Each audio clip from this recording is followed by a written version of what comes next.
that represents approximately 300 workers at the Western Region Detention Facility. So I want to introduce who else is going to be speaking today. First is Katrina Gutierrez. She has a family member who was transferred to a facility in Arizona. He used to be detained here, and now he's in Arizona. He's, in the criminal justice process and happening here in San Diego. We're going to talk to Crispin Castro here to my left, a sergeant at Western Region Detention Facility, and Deshaun Henderson. To your left, man. Oh, there you are, Deshaun. Okay. He's an officer at Western Region Detention Facility, and Christina, an officer at Western Region Detention Facility, right here in front. So, I look forward. Thank you all for coming today and agreeing to speak.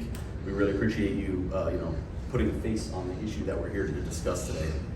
So, the Western Region Detention Facility is currently operating on a U.S. Marshals Service contract that was first going to expire on September 30th of 2021. Last September, the Biden administration extended the contract 6 months to expire on April 1st of this year. That was going to be this coming Friday. Then just last Friday, the administration made the decision to extend the contract another 90 days, which will keep the facility open until the end of June. Let me just say that we are truly ecstatic about the 90-day extension of the contract. When we scheduled this press conference, we thought we would be doing it just 3 days from a devastating closure. And today, our members have their job secure, for now. But for our members, this is out of the frying pan and into the fire. Yes, a 90-day extension of the contract keeps them employed for the short term, but another layoff is looming, just 3 months down the road. We are here today to urge the administration to allow the U.S. Marshals Service to enter into a longer-term contract or intergovernment agreement to keep the Western Region Detention Facility open. This facility is essential to Southern California. It simply cannot close. We are also here to warn the public that shuttering this facility would be a significant blow to the economy, to public safety, and it would make the criminal justice system in Southern California far worse, not better. If the facility is shuttered, 300 union workers, many of whom you see here, including officers, nurses, doctors, teachers, counselors, and other support staff, will lose their livelihoods. Further, because there is no suitable alternative detention space in the region, those standing trial in San Diego would be detained primarily in Victorville, California, which is a 7-hour round-trip drive from here on most days. And this will unquestionably make the criminal justice system worse and less fair. Make no mistake, the closure of the Western Region Detention Facility would be devastating to the people of San Diego and the surrounding areas. It is crystal clear that closure of this facility will only hurt the population that it is presumably trying to help. The executive order prompting the potential closure is supposed to improve the criminal justice system, making it more fair for the poor and people of color. But this closure would accomplish the exact opposite. For those detained awaiting trial, instead of being held locally, near the courthouse, near their legal counsel, near their family, now they will be detained hours away. It's just not fair. Any notion that this facility closure would be good for the criminal justice system is pure fantasy. We have been in contact with many attorneys who represent detainees held at the Western Region Detention Facility, who strongly prefer the facility remain open to better maintain attorney-client relationships. Many are public defenders who are not at liberty to speak publicly about their situation. However, they say it would be detrimental to their clients should the facility close. They call the relocation of clients to Victorville and other locations. Here's the sense of what we're getting from them. They say it makes zero sense. They say it's a hardship on attorneys and clients. They say family visits will become virtually impossible, and it would cause more problems than it would fix. Again, it's not an improvement to the criminal justice system, it makes it worse. Any notion that this closure would be good for the criminal justice system is pure fantasy. Then, of course, there's the terrible impact that this closure would have on the workers and the local economy. These are 300 good union jobs, some of the highest paying in the area, about $8 more than the average in the area. Okay? This layoff would be devastating to these 300 families and the whole community. This facility brings in more than $30 million annually in economic activity. The fallout of a closure would be felt far and wide. Make no mistake, the whole San Diego community would feel the pain, the economic pain of this closure. Despite all we have been through with this possible closure, I remain optimistic that we will get a long-term contract to keep this facility open and save our members' jobs. I believe that under President Biden's leadership, this administration wants to support the workers, and preventing a closure is a clear way to support these workers. I believe that letting this closure happen would be out of character for this administration, which has already allowed a similar facility facing closure in Ohio last year to remain open. If they did it in Ohio, they can do it here, and they should do it. Also, nothing is going to change that in the next 90 days when it comes to the availability of detention space here in Southern California. Public detention space is not available in the San Diego area. And the reasonable approach here is to keep the Western Region Detention Facility open. We're encouraging the administration to do that. So with that, I will be available afterward to answer some questions, but we're gonna go to our speakers, and first we have Katrina Gutierrez.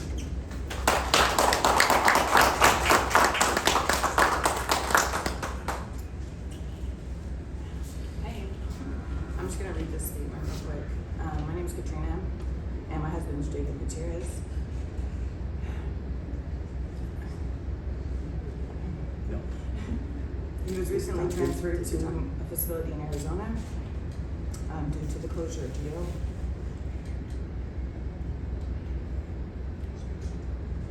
This has impacted my marriage.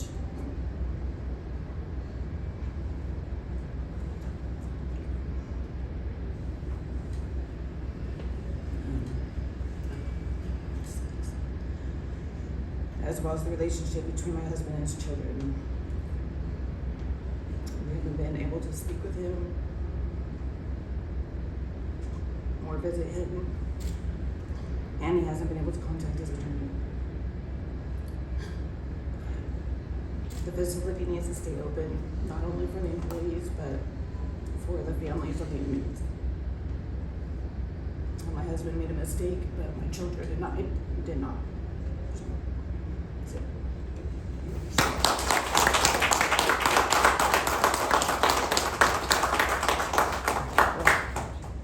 Guys, that's the real impact right there. That is the real impact of this closure. You know, any notion that this is good for the criminal justice system or those who have the misfortune of being caught up in it, any notion that this is good for them, Katrina and her family, is pure fantasy. It is not better, it is substantially worse. That was outstanding. So proud of her. Okay, so now you're gonna hear from some of the workers. First up is Crispin Castro. Come on.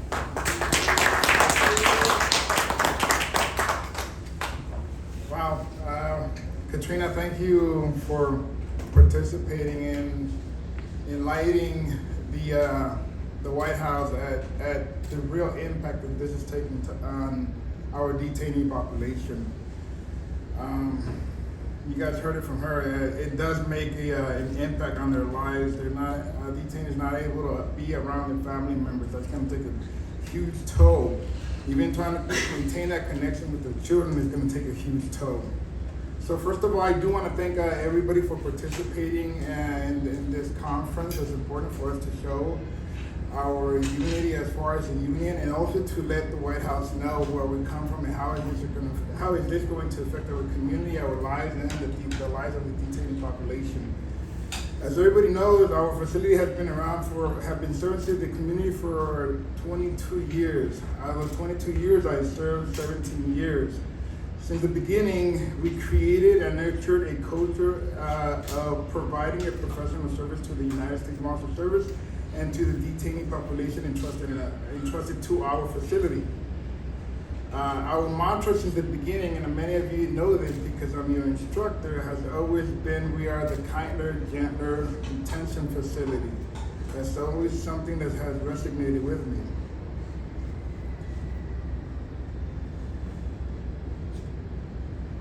As an instructor at WRDF, my top priority has always is and is going to be to creating culture of providing the best possible care to our detainee population.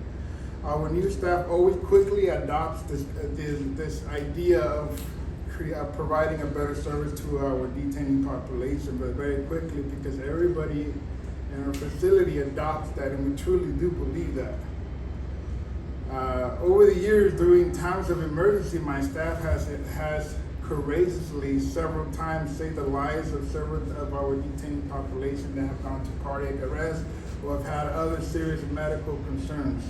Those detainees are able now to return back to their families, continue being fathers, husbands, and wives, sons, and daughters. And that's all thanks to our staff, to the hard, dedicated work that our staff provides to our community. Thanks to their help, like I said before, our detainee population receives a second chance, pretty much, and I think that's very important, and they will continue to receive a second chance. Our detainee population consists of primarily pre-sentence detainees. With this closure of our facility, our detainees who are also members of our community will be displaced and moved far away from their families, just like Ms. Katrina was able to explain how it impacted her family. They will be separated from the local support, which is their family. They will also be separated from their attorney, the local council, and their court system.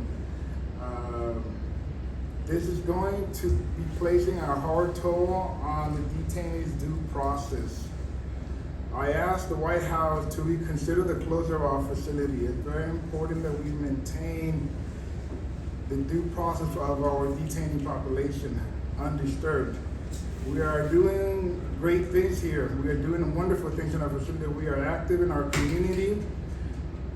Our facility participates in crime-stopping events, donates to local charities.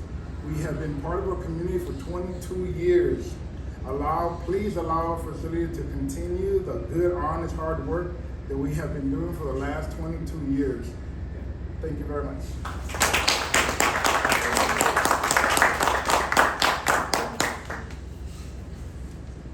Okay, up next is Deshaun Henderson.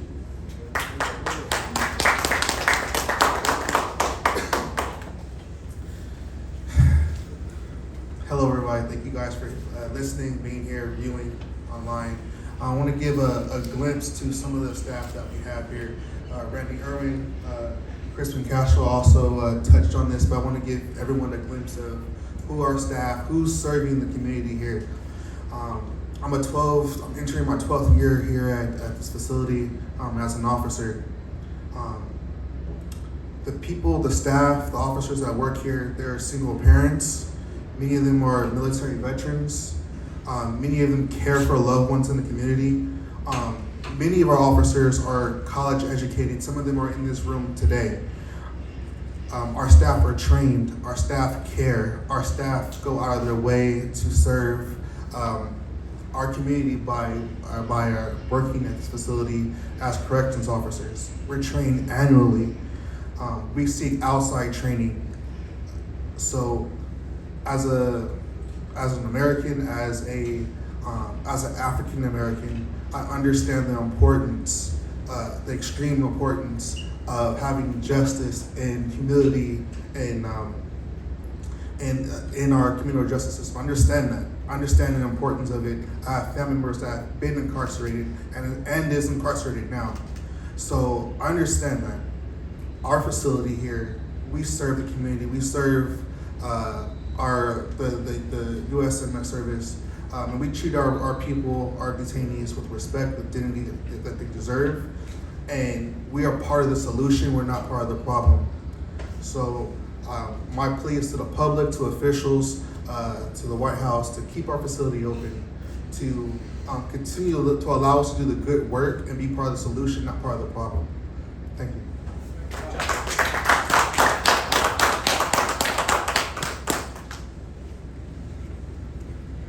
I mean, it's so apparent how much the workers here really care about the service that they provide. They care about the detainees and their families, and they take tremendous pride in their work. And the folks that are going after the Western Region Detention Facility are doing it for politics. They're doing it for politics. But guess what? They're playing politics with our members' lives. They're playing politics with the city, with San Diego and all of its occupants. And it's just not the right thing to do. And people need to understand that there are differences from region to region and country and region to region and company to company. And these folks are doing great work, providing a critical service for this community. And it really irks me when people try to broad brush and apply things that happen elsewhere to these folks that are doing a tremendous public service and vilify them. It needs to stop. It needs to stop because it's not accurate. You can see right here today that that is not accurate. And so we got to start showing these workers some respect, the respect that they deserve. Thank you guys for the work you're doing.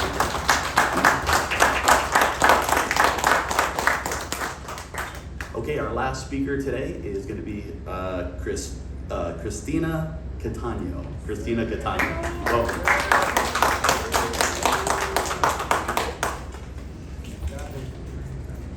Good morning, my name is Christina Catano and I'm an officer at the jail facility here in downtown San Diego. Today I'm here on behalf of my fellow officers and staff members at the jail facility. I wanted to start off by saying thank you to all of you for being here, helping us keep our facility open.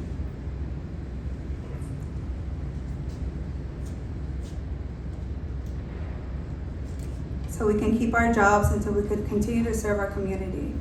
I've been at the jail facility for over 12 years now, and never once have I experienced losing my job the way I have the past couple months.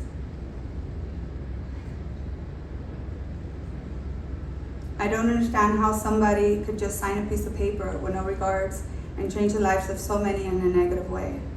We too are mothers, fathers, brothers, sisters, sons and daughters who are trying to make a living and future for ourselves and for our families. Please help us have a voice and let it be heard that we will not lay down and we will fight for what is right. Thank you.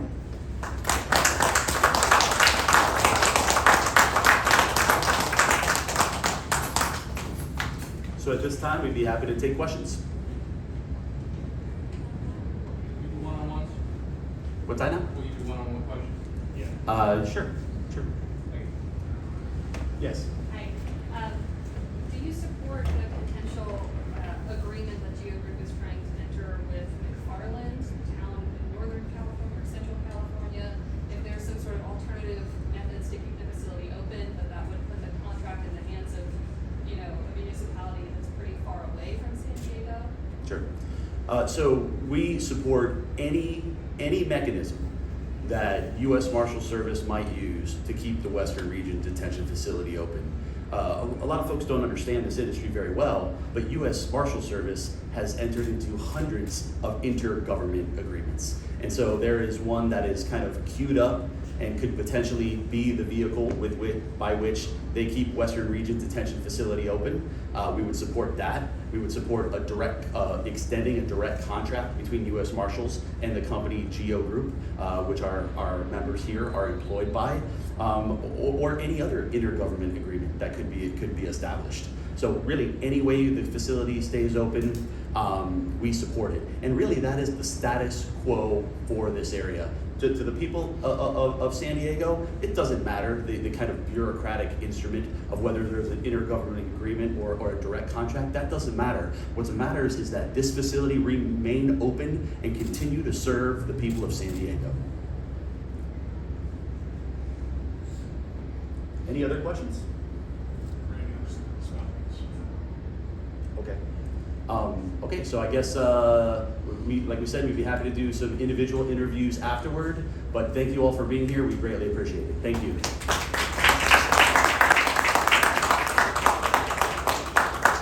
Yeah. Hey, Cameras, I just want to do spellings for you real quick. Okay. Randy Irwin is Randy Erwin. You should have his name in your press packets. Katrina Gutierrez, Katrina. Gutierrez is Gutierrez. Crispin Castro, Crispincastro. Deshaun, you spell your name with a W, right? Okay, so Deshaun is capital DE,